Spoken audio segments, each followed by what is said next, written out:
Okay, welcome to the Wagtail podcast on wellness and resilience. And today I have got Terry with me. Hey, Terry. Hey, Brianne, you all right? Yeah, I'm good. Do you want to introduce yourself? So my name is Terry, as Brianne said, and I guess I'm being asked to be on this because I've had my own problems in the past, and I suppose I've managed to sort of move forward and rebuild my life off the back of that, really. So, but yeah, my name's Terry. Hi. Thanks, Terry. Yeah, I guess I asked you because when I think of wellness and resilience, which is what this podcast is about, you do spring to mind. You're like way up there on the top of a list of people. I'm on the top, am I? I think I've been lucky in lots of ways, Brianne, if I'm honest. I know, but I feel like you've aced the whole wellness and resilience thing. Well, I had to look up what the definition of resilience was, and it was the capacity to recover quickly. Is that that's what it said in Google anyway. I think there can be multiple definitions. So, right. Well, you tell me what your definition of like wellness and resilience, or one or the other, is. Well, I did give it a little bit of thought, and I think probably for myself, if I'm talking about what does wellness mean to me, I think because I've had quite a lot of issues within the past, I think my relationship with myself has to be fairly decent, regardless if I got problems or not got problems. I think the way that I relate to myself needs to be, not really negative, or so I think we talked in the past about identity and things like that. So I think that wellness to me has got to have something to do with how I feel about myself, whether I'm in a good place or a bad place, so or maybe if I'm on that road to recovery, that I can relate to myself in a way that's helpful. So I think for me that has to play a part in how I feel I relate to wellness. And I guess doing things that bring me fulfillment.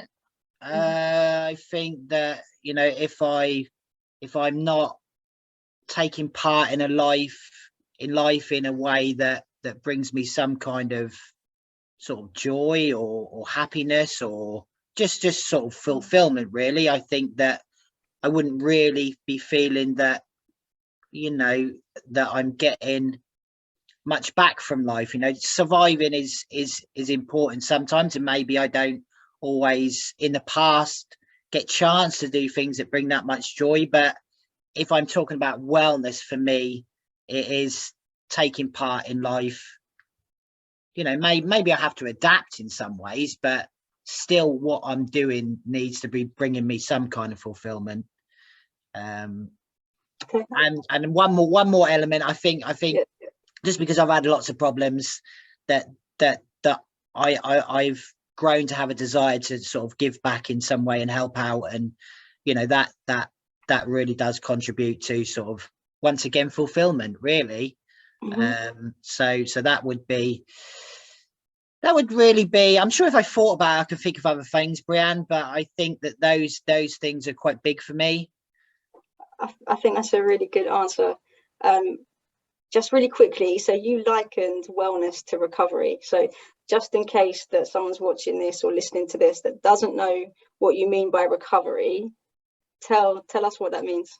Well, there's a few definitions, I suppose, without sort of just necessarily talking from what I've learned. I guess because you're asking me, I'll try and just be more personal. Recovery is for me is been about sort of rebuilding my life, and a big part of that, as I talked about wellness, is the relationship I have with myself. A massive part of my recovery is learning to rebuild a positive identity. It was just because when it wasn't good, it impacted on everything. I mean, I think identity is huge for wellness and recovery. So I'll just quickly say that when we talk about recovery, we're referring to personal recovery, which is kind of in the mental health world, where personal recovery is all about perhaps living alongside any mental health challenges you've got, not perhaps curing them or fixing them, but living alongside it and making the best of it, regardless of what you're experiencing. And identity, I think, is massive to the personal recovery world, and it's also massive to wellness. So tell me, Terry, tell me a little bit about your personal journey to wellness. Do I need to start off with my personal journey into unwellness? I don't know. Whatever you're comfortable with. You know, I'm pretty open these days. So all right, go for it then. Let's start. So I'm 42. When I was 20, I got diagnosed as a paranoid schizophrenic, which, you know, came with a number of challenges.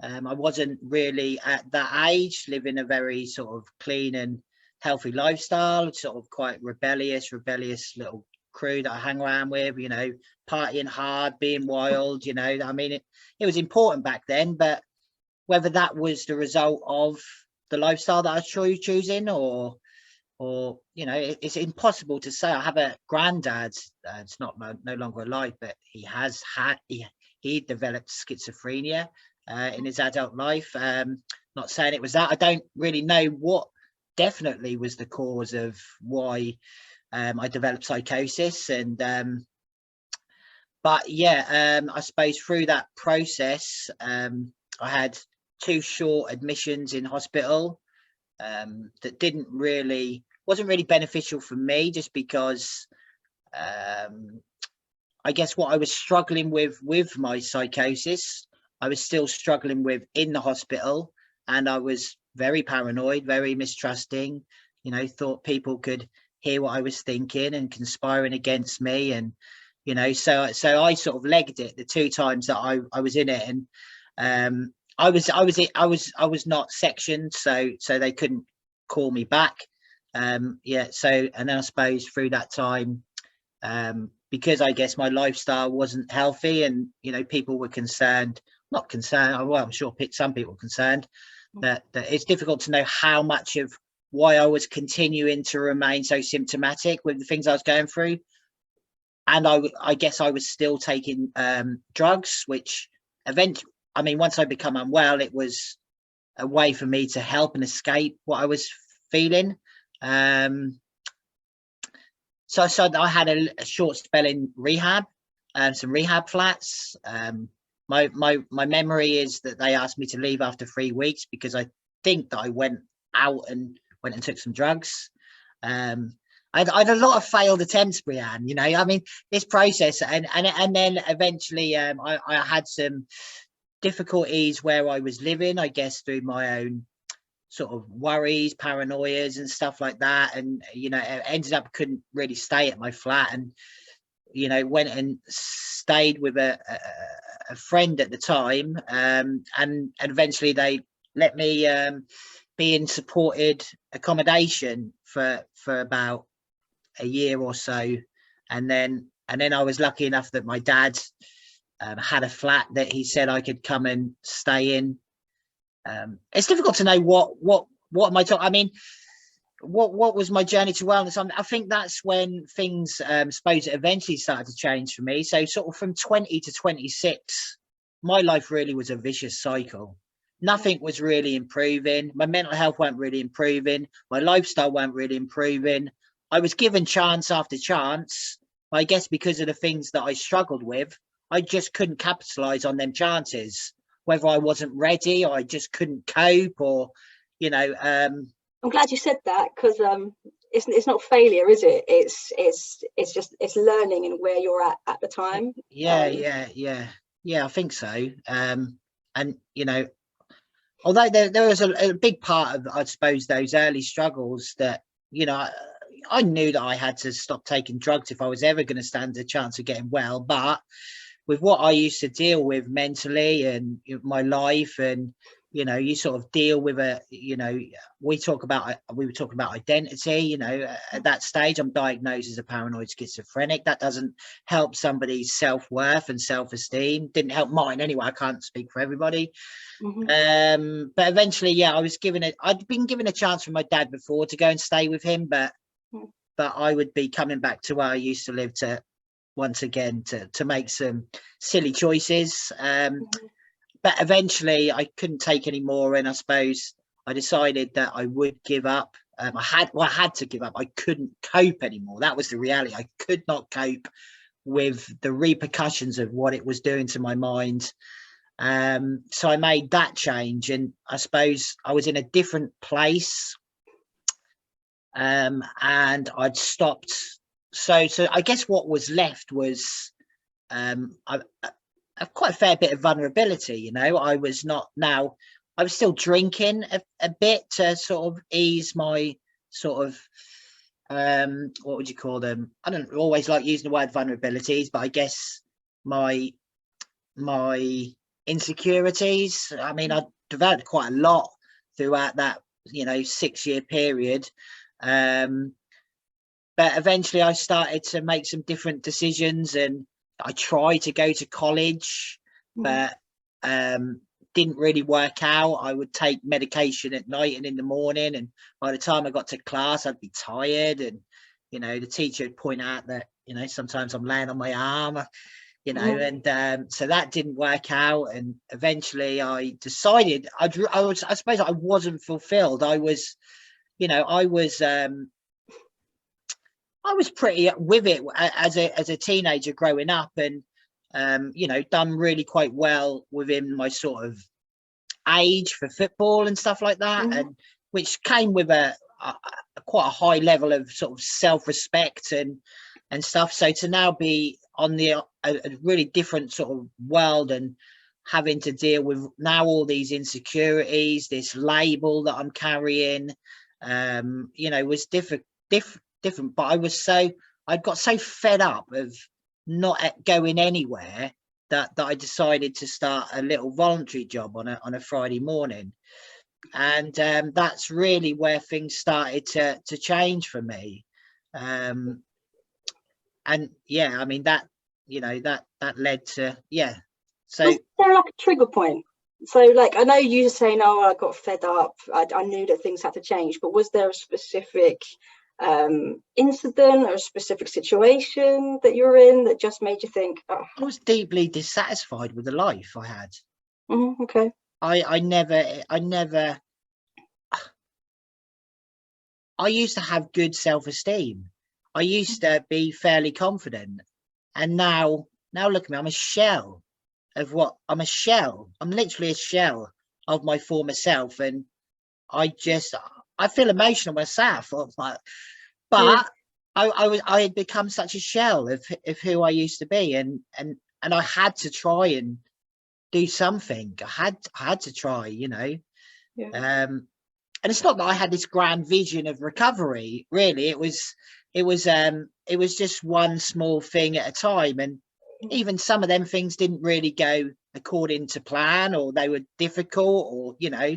But I guess it was a new attitude. I put on under resilience. I felt that attitude's important. I really do. I think, you know, how you think about, you know, for me, do I accept that this is my life now, and try to live within the sort of within my own limitations of what I now am, or do I still believe somewhere in my heart that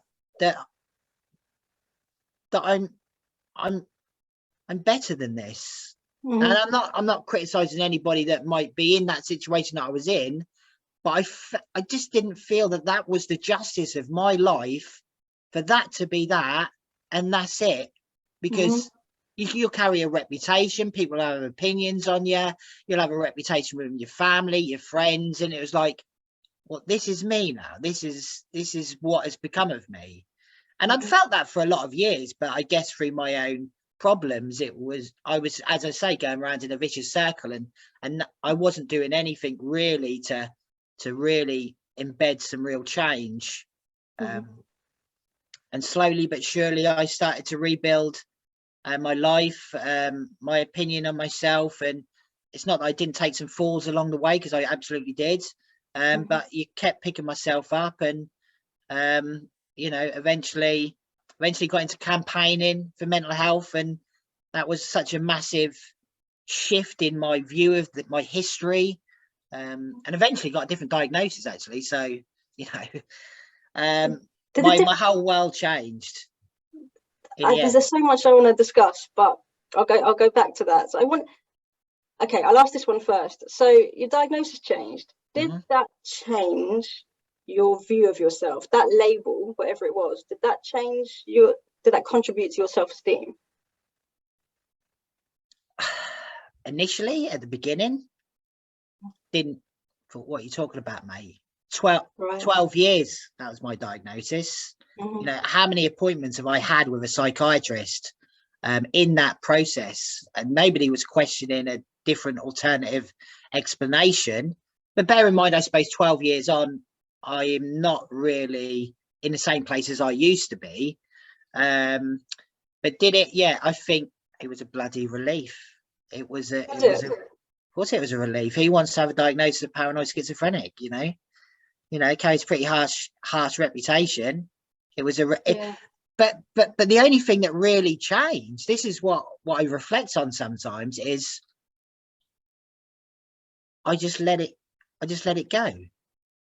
You know, you let the label go of the. Yeah, I let the label go. I let the label go. Whereas maybe I could have done that before. You know, that's interesting, because you carried it for 12 years. Carried it. I think you're very aware of a label like that. So what effect did having that label have on you for that 12 years? I felt like a loser. I felt like a complete loser, a failure.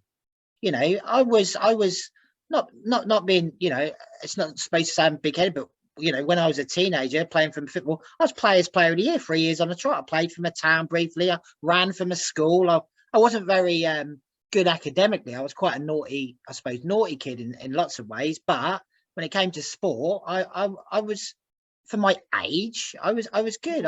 And now I'm a paranoid schizophrenic, and now I've got all these fears, all these insecurities. My relationship with myself is so completely different. It's unbelievable. And I've got a label of paranoid schizophrenic, which, according to the world out there, I'm a dangerous man. I'm a weirdo. You know, so don't get me wrong. As the years went on, I learned to relate to it better. And I learned that, you know, that what's important is who I feel I am. It's not that I didn't move forwards in some regards, but you still think, well, people that's what people think, you know, that's what people that I know associate me with, that, or my family, my external family. That's what they'll, you know, they might still be nice, don't get me wrong, nice and supportive, and you know, the amount of times people say, are you well? Are you well? Are you well? Even someone saying that all the time when you see them, it straight away used to make me like, do we have to sort of think about my mental health the second I see you? You know, it's like, but did you felt like a lot of stigma in that time? Were you hiding your diagnosis from people? I was absolutely hiding it. Yeah, I was. Yeah. I wasn't really going around telling people. I talk about it more now that I'm well. Yeah. I now talk about it.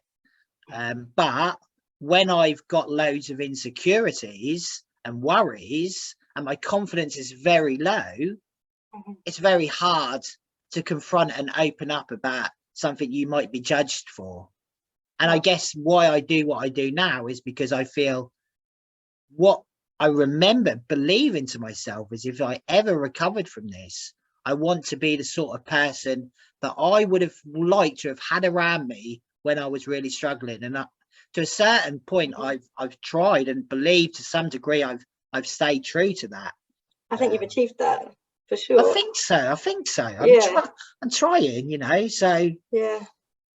So how did you let it, like, because there's a lot of people that go through really hard times and they just don't know how to let stuff go. It's really hard to let stuff go. It's really hard to start changing mindsets, because I see you, like when I talk to you and when we have chats, I see you as a really positive person. So when you talk about attitude and mindset, I think, well, you're really good at that. You're really good at being hopeful and optimistic. So how did you train yourself into that? No, let's make one thing very clear, Brianne. Okay. I have had times where I felt hopeless. I have had plenty of times where I've wanted to give up. And, you know, I don't just have this lovely positive attitude on all occasions, because that's not true. I don't know. I think naturally, I think if I, you know, other than mental health things impacting, I think naturally I'm quite an upbeat guy. I think through my own I'll call them insights into you know, conditions and stuff like that, I know that I've been very lucky to get to where I am. So I'm always almost, I'm not in a constant state of gratitude, but I'm grateful that I have a life. You know, at one stage I say to my mum, you know, I want to live the dream. And you know, she say, what's the dream, to? Well, I say, I want to go to the cinema. I want to go to be able to go out for a meal and stuff like that. And she say, well, that's normal things to her. I said, it might be normal things to somebody, but when I have to go everywhere and I've got this high level of paranoia that I'm under threat, I say, that's not an enjoyable thing for me to be able to do. I just want to go out and do normal things and feel okay within myself. You know, so I think to a bit of stage now, you know, where I'm mostly able to do those things, you know, you can't help but think, you know, all them years that, you know, I was so desperate to be fulfilled. What we talked about was to be fulfilled, to have a positive relationship with myself. I've, over a period, we're now talking 20 or little over 20 years, that continues to be something that I suppose I'm mindful that I'm still trying to live that way, really. So how have you got here? What techniques and strategies have you put into place that have got you to this point? I mean, I never wanted to come across like I know what the answers are, because I don't. I just know what's worked for you. I think nobody really knows what the answers are, do they? But I think it's trial and error, isn't it? It really is. Yeah, I think at different stages of my life, I've had different needs. So it's difficult to say what's specifically helped me. I think, you know, so for probably for those first 6 years, what I needed, you know, was to give up drugs. You know, I needed a fresh start. That's what helped me. It's not that my problems went away, but that certainly was a significant step for me. What's helped me, I think learning about paranoias, learning about how, and this has only come later in life, and through maybe the work that I've met you from, really I've gained more of an understanding of, you know, certainly see the benefit in trying to learn and get an understanding of what it is that I struggle with, what types of thoughts I have that cause me problems, and maybe learning some little tips to help with those challenges. I know, you know, some ACT stuff has been really useful. So can you give an example from that? Because like that is something that's quite common, isn't it? Like, first of all, we've got to be able to catch whatever it is that we're thinking in order to then try and turn it around. So I don't know if you can give an example of like a thought, and then how you I can give you, I suppose I've used it a fair bit with my paranoias and stuff like that. So let's just say, for example, I go out and I went through a fair big spell of thinking people were talking about me, and you know, sort of almost what I noticed with me is if I have a belief, so if I have a belief that people are talking about me, or if people have got it in for me, that will affect the way that I am starting to see the world. So I've got a belief, a suspicious belief, and I guess as I'm going through life, I'm quite suspicious. So little things could be a smile, could be somebody on their phone, could be somebody with a grumpy look on their face. I guess I'm aware of, okay, I think people might be talking about me, or people have got it in for me, but I'm aware of it. So instead of, so the important thing for me has been, I'm starting to observe my thoughts. What sort of thoughts am I having? And then hang on, I'll just make sure I know what the hell I'm talking about. So rather than buying into them as facts, you know, I've been having those type of thoughts for years. And I guess the problems that I've always had through the years is I'm buying into them as they're factual. And that's what caused a high level of distress, or, you know, just wanting to get out of situations. But what I've started to learn is, okay, I do have paranoid thoughts at times. If I go maybe in certain situations, there's a chance that I might have some paranoid ideas. So when I go into that situation, and hey presto, there's them type of thoughts again. Sometimes it doesn't mean that I don't have any distress with it, but it becomes less believable because I've already pre-warned myself that the chances are I'm going to have these type of thoughts. So when I go into them, and even in that moment, like, it seems like really quite believable and real, like I've already prepared myself for it. So sometimes those types of techniques have been helpful. And what I've also learned again was, you know, I think through the years, especially having a lack of confidence, feeling sort of, especially, you know, I've had, you know, high levels of fear through the years, you know, and always feeling that what I had to do was outpower those fearful thoughts. I was on top if I could outpower the fearful thoughts. And to be honest, I couldn't outpower them. And you know, that then leads to self-loathing and stuff like that. So what I've changed my approach really is to not to outpower them, but to just let them be. And sometimes that they can come and they can go, but just stop thinking I have to be so damn hard all the time, and I have to be stronger than these fearful thoughts, because, you know, that's a really bloody endless battle. You know, it's like, you know, I need to learn a different way of tackling this. And I'm way better than I used to. I wish I had known this years ago, and I'd have been intrigued to know how effective it could have been when things were really bad. So, you know, I say I'm in a lot better place now, but I certainly do believe, you know, trying to understand how you think, what you struggle with, and maybe what might come up with a little plan of what might help you when you find yourself in those situations, and you know, to be useful. I forgot what your question was, but I think I've forgotten, Terry, but it's all interesting stuff. Okay. Yeah, no, I forgot what it was. It was something to do with that, wasn't it? What have I learned? What has helped me, wasn't it? it? Was an example. It was an example of technique of how you manage those. Because it's interesting, because it's a really hard thing to observe your thoughts, know that it's not true, as you were saying, tell yourself it's not true, and then just let them sit with you. I mean, that's really hard. But so how do you let them sit with you? I don't know. I'm not saying I'm a master of it, because what I sometimes find is, so if I'm sitting with a really threatening thought, you know, and I'm saying to myself, well, you know, I'm prepared for it, I'm expecting it, and it's happened. Yeah. But what if I'm wrong? What if it is true?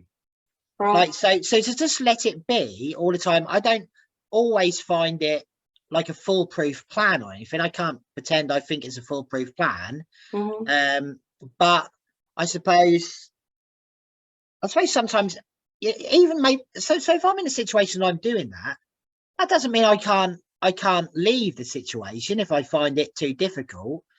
But even if I was to leave the situation, I could still reflect on it and be aware that I know I have these sort of things. Okay, maybe in the moment it was a bit too difficult just to let it sit.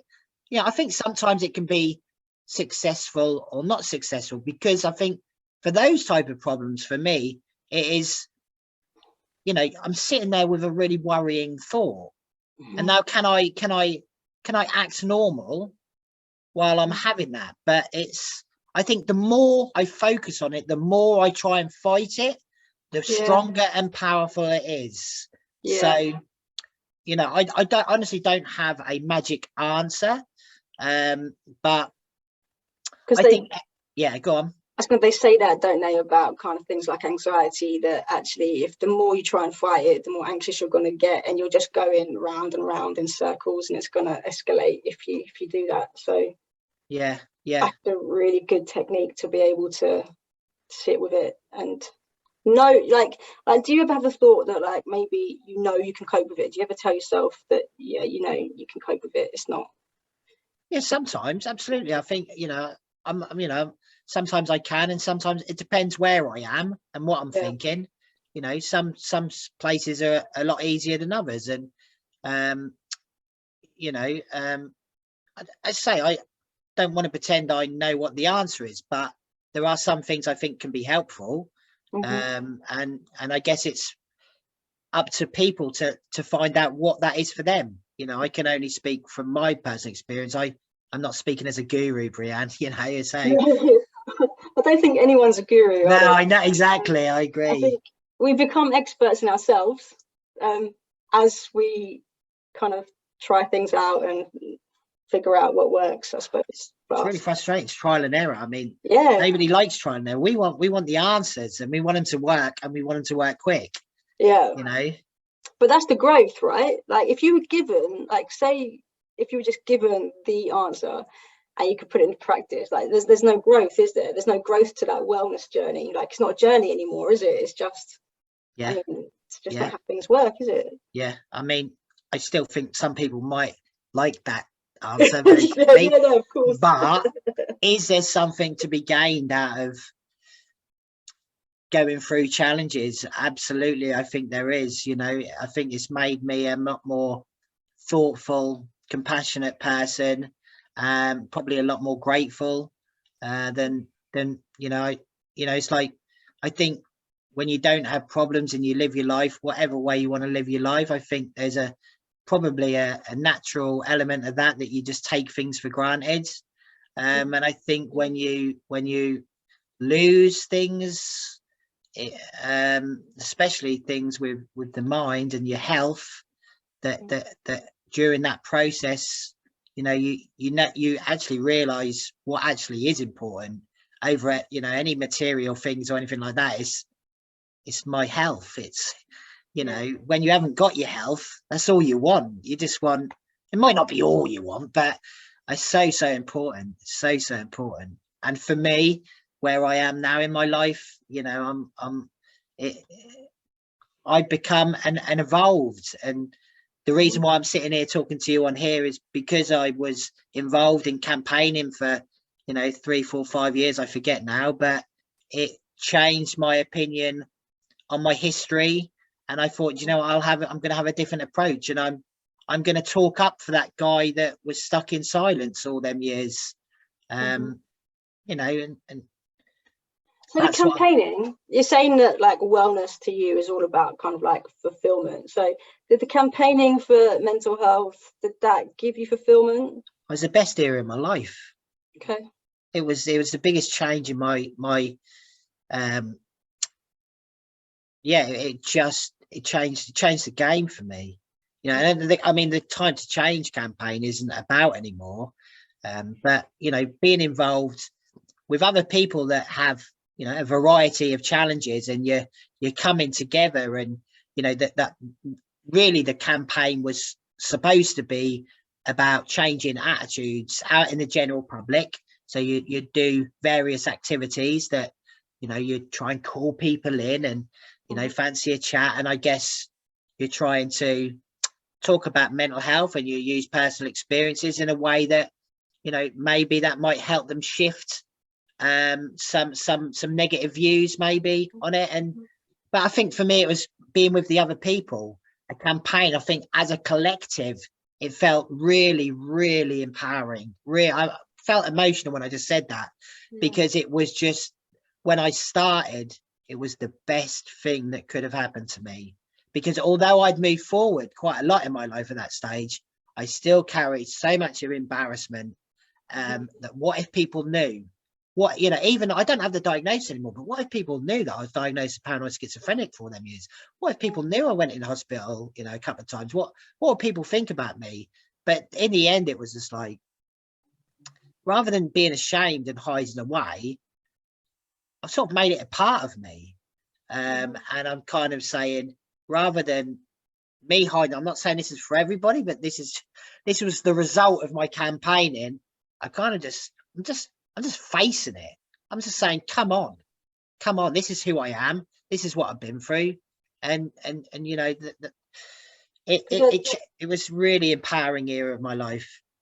I think there is something to be said for spending time with people with similar experiences, and they might not have the exact same experience as you, but they might have experienced the negative consequences of stigma or other kind of similar just unpleasant things, because how people react to them or react to different situations. So I think it's really interesting, isn't it, to have that connection with other people. Absolutely. You don't want to feel alone, do you? Yeah. You know?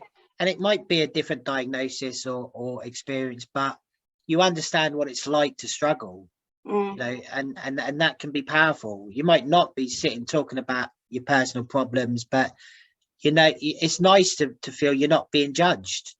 You're not being judged. And you know, I think it's also really important for people that have gone through things to pass on that positive message that things can change. And yes, it is extremely hard, and yes, it is frustrating, and yes, you know, it can tear you apart or whatever, but things can change. You can move forwards. And you know, and I just think that there needs to be more and more and more examples that all sorts of people from life can relate to. You know, we all, whether we're mental health or not, we all need to be empowered on some level or not. So yeah, absolutely. And I think there's something about mental health where a lot of people don't think that they experience it, but they probably do. They just perhaps haven't identified it as a mental health thing, perhaps. I mean, everybody experiences some level of anxiety, don't they? And negative thoughts, negative self-talk, comparison, even everyone, don't they? Stigma. Yeah. It's just it's normal. It's a normal human experience. Yeah, unfortunately, yeah. Yeah. But identity is really important. So do you think, had you worked on your identity before the campaign, or did that campaign, meeting other people? It was really just the result of it, rather than, you know, I didn't go through my life, you know, sort of making a plan or working out strategies. I suppose my process, I just fell for everything hook, line and sinker. And I guess just through the years, you know, things gradually change. And I think, you know, I mean, I carried so much embarrassment, disappointment, shame of what had become of me, that finally, you know, not only had I let go of that label, but now I'm campaigning for time to change in the Human Library, talking about the diagnosis, what it was like to have that diagnosis, the reasons why I was given that diagnosis. And, you know, so, yeah, I forgot your question again, Brianne. It's about whether you've done identity work before that, or whether that really helped. But I eventually realised how important it was. I viewed myself so negatively that you know, I think it just can take effect. I think sometimes you don't even realise what's happening. It just happens. like a really slow burn, it feels like. Yeah, And then it just hits sort you. of subtly sneaks into your mind and changes your perception of yourself. And when you change your perception of yourself, that's going to affect not only how you feel, but probably the decisions and actions you make in your life, which is then going to affect your future. So, you know, it's really powerful. The impacts of positive and negative you know, feelings about our identity, how we view ourselves.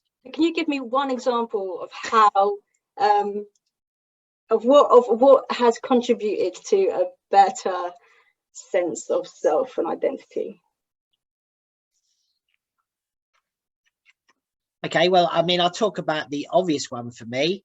I mentioned earlier, you know, I was a fairly good footballer, but I wasn't good academically, but I was good at sport.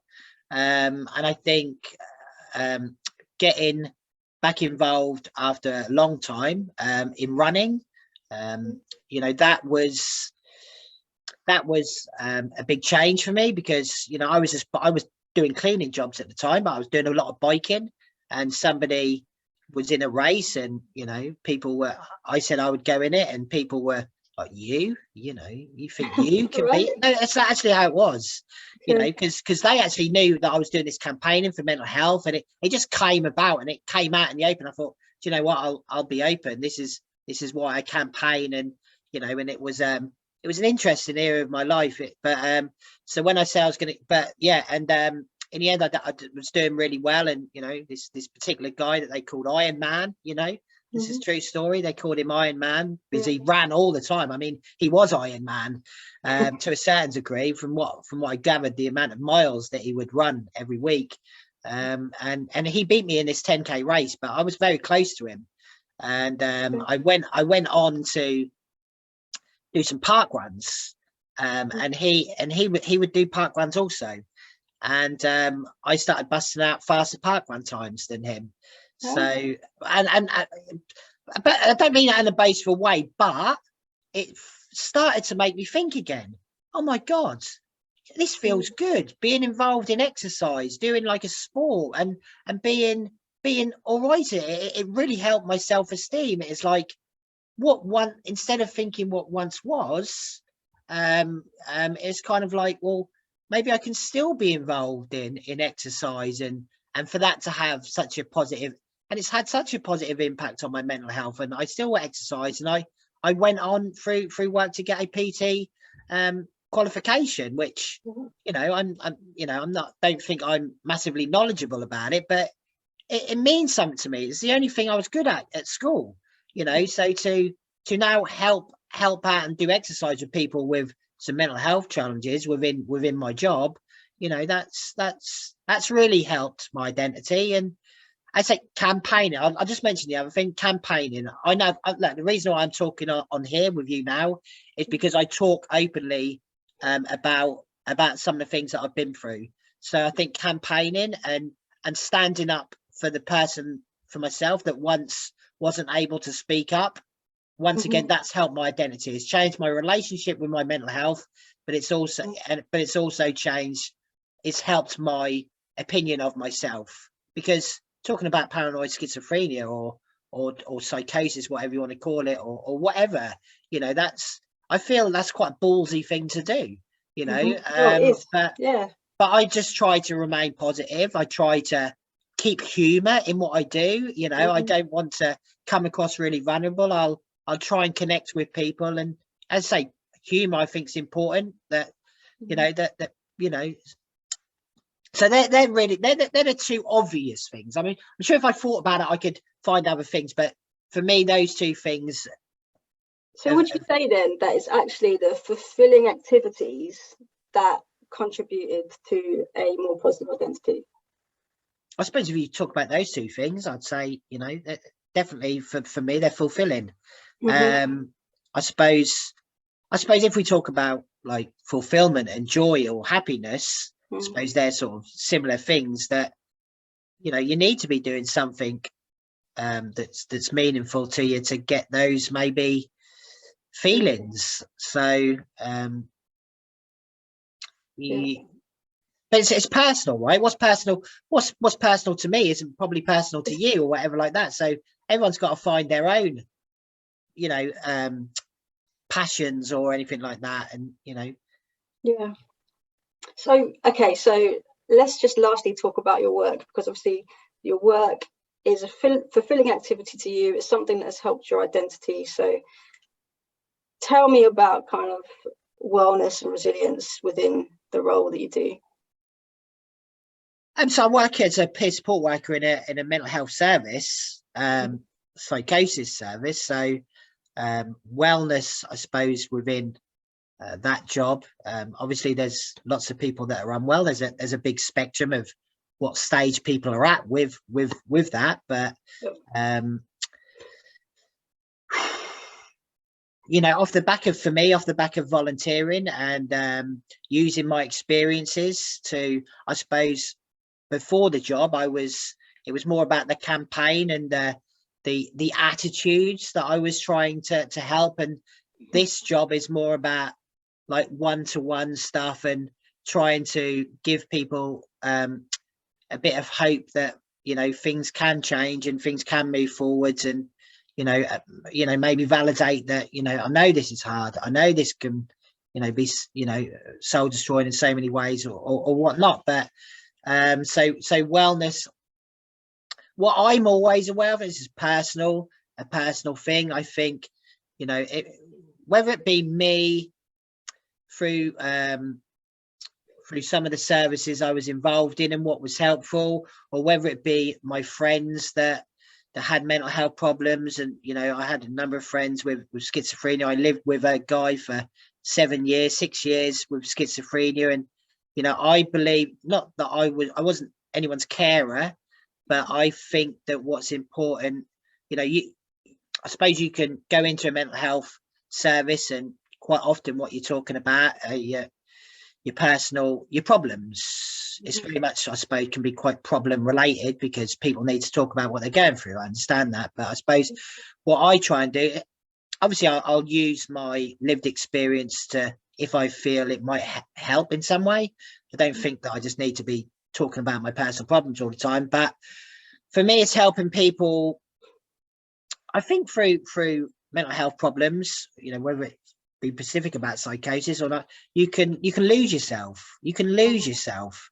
And I think I'm quite aware that, you know, if you can help somebody, you know, in a moment have a bit of a laugh despite, you know, things just helping people enjoy being them, enjoy finding what they like, just letting them have some time to have a bit of, you know, enjoyment, a bit within themselves. I think that helps people. I really do. I mean, in terms of wellness and resilience in the job, I mean, I don't know how best to answer that one, Brianne. Can you be a bit more specific, or? I guess how to go about like empowering that in people, I suppose, because I know that your job is to share your lived experience, give people hope. How do you give a sense across to somebody about kind of improving or developing their wellness and resilience? You've said a little bit about it already, like really helping somebody discover themselves. And you know, I mean, I can talk about diagnosis, you know, and I guess my insights in not only suppose having had that diagnosis, but what I learned about letting it go and not letting it be so dominant. And, you know, so yeah, some people are very proud of their diagnosis. Some people, you know, find it really useful to have a diagnosis and something that they can relate to what they're going through. And, you know, but sometimes the bigger picture of having a diagnosis can leave you feeling like you don't fit in and things like that. And you can lose who you are through what you think other people might think of you. So, you know, I like those sort of conversations with people. I suppose